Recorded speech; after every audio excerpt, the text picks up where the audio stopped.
السلام علیکم دوستوں، معلومات کی دنیا میں خوش آمدید۔ دوستوں، حضرت داؤد علیہ السلام کو حکومت کیسے ملی، اس کے بارے میں مفسرین نے لکھا ہے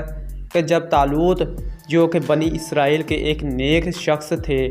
وہ جب بادشاہ بن گئے تو طالوت نے بنی اسرائیل کو جہاد کے لیے تیار کیا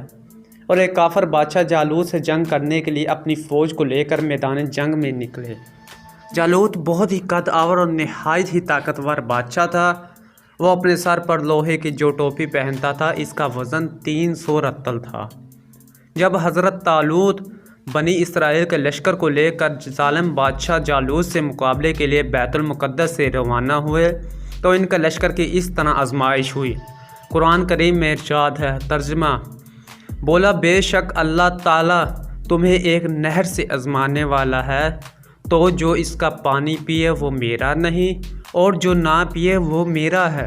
مگر وہ جو ایک چلو اپنے ہاتھ سے لے لے۔ تفسیر خزائن میں ہے کہ سخت گرمی تھی، صرف 313 افراد نے صبر کیا اور صرف ایک چلو پانی لیا۔ الحمدللہ عز و جل، وہ ایک چلو ان کے لیے اور ان کے جانوروں کے لیے کافی ہو گیا، اور جنہوں نے بے صبری کی اور خوب پانی پیا تھا، ان کے ہونٹ سیاہ ہو گئے، پیاس خوب بڑھ گئی اور ہمت ہار گئے۔ جالوت کے عظیم لشکر سے 313 مسلمانوں کا مقابلہ تھا جو اطاعت گزار تھے، ان کے حوصلے مضبوط تھے۔ ان کا نقشہ اسی آیت کریمہ میں اس طرح پیش کیا گیا ہے، ترجمہ: بولے ہم میں آج طاقت نہیں جالوت اور اس کے لشکروں کی، بولے وہ جنہیں اللہ سے ملنے کا یقین تھا کہ بارہا کم جماعت غالب آئی ہے زیادہ گروہوں پر اللہ کے حکم سے، اور اللہ صابروں کے ساتھ ہے۔ جب دونوں فوجیں میدان جنگ میں لڑائی کے لیے صف آرائی کر چکیں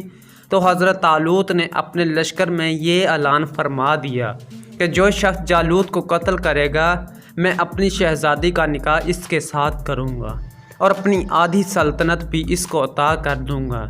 یہ فرمان شاہی سن کر حضرت داؤد علیہ السلام آگے بڑھے، جو ابھی بہت ہی کم سن تھے اور بیماری سے چہرہ زرد ہو رہا تھا، اور غربت کا یہ عالم تھا کہ بکریاں چرا کر اس کی اجرت سے گزر بسر کرتے تھے۔ روایت ہے کہ حضرت داؤد علیہ السلام گھر سے جہاد کے لیے روانہ ہوئے تھے تو راستے میں ایک پتھر یہ بولا کہ اے حضرت داؤد، مجھے اٹھا لیجئے کیونکہ میں حضرت موسیٰ علیہ السلام کا پتھر ہوں۔ پھر دوسرے پتھر نے آپ کو پکارا کہ اے حضرت داؤد، مجھے اٹھا لیجئے کیونکہ میں حضرت ہارون علیہ السلام کا پتھر ہوں۔ پھر ایک تیسرے پتھر نے آپ کو پکار کر عرض کیا کہ اے حضرت داؤد علیہ السلام، مجھے اٹھا لیجئے کیونکہ میں جالوت کا قاتل ہوں۔ آپ علیہ السلام نے ان تینوں پتھروں کو اٹھا کر اپنے جھولے میں رکھ لیا۔ جب جنگ شروع ہوئی تو حضرت داؤد علیہ السلام اپنی گھوپن لے کر صفوں سے آگے بڑھے، اور جب جالوت پر آپ کی نظر پڑی تو آپ نے ان تینوں پتھروں کو اپنی گھوپن میں رکھ کر اور بسم اللہ پڑھ کر گھوپن سے تینوں پتھروں کو جالوت کے اوپر پھینکا، اور یہ تینوں پتھر جا کر جالوت کی ناک اور کھوپڑی پر لگے۔ اس کے بھیجے کو پاش پاش کر کے سر کے پیچھے سے نکل کر 30 جالوتیوں کو لگے اور سب کے سب مقتول ہو کر گر پڑے۔ حضرت داؤد علیہ السلام نے جالوت کی لاش کو گھسیٹتے ہوئے لا کر اپنے بادشاہ حضرت طالوت کے قدموں میں ڈال دیا۔ اس پر حضرت طالوت اور بنی اسرائیل بے حد خوش ہوئے۔ جالوت کے قتل ہو جانے سے اس کا لشکر بھاگ نکلا اور حضرت طالوت کو فتح مبین ہو گئی، اور اپنے اعلان کے مطابق حضرت طالوت نے حضرت داؤد علیہ السلام کے ساتھ اپنی لڑکی کا نکاح کر دیا اور اپنی آدھی سلطنت کا ان کو سلطان بنا دیا۔ پھر پورے 40 برس کے بعد جب حضرت طالوت بادشاہ کا انتقال ہو گیا تو حضرت داؤد علیہ السلام پوری سلطنت کے بادشاہ بن گئے، اور جب حضرت شموئیل علیہ السلام کی وفات ہو گئی تو اللہ تعالیٰ نے حضرت داؤد علیہ السلام کو سلطنت کے ساتھ نبوت سے بھی سرفراز فرما دیا۔ آپ سے پہلے سلطنت اور نبوت دونوں اعزاز ایک ساتھ کسی کو بھی نہیں ملے۔ آپ پہلے شخص ہیں کہ ان دونوں عہدوں پر فائز ہو کر 70 برس تک سلطنت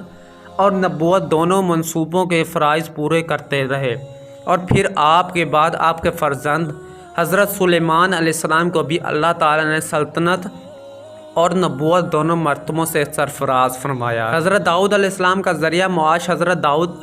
علیہ السلام باوجود یہ کہ ایک عظیم سلطنت کے بادشاہ تھے، مگر ساری عمر وہ اپنے ہاتھ کی دستکاری کی کمائی سے اپنے خوردونوش کا سامان کرتے رہے۔ اللہ تعالیٰ نے آپ کو یہ موضوع عطا فرمایا تھا کہ آپ لوہے کو ہاتھ میں لیتے تو وہ موم کی طرح نرم ہو جایا کرتا تھا، اور آپ اس سے زرہین بنایا کرتے تھے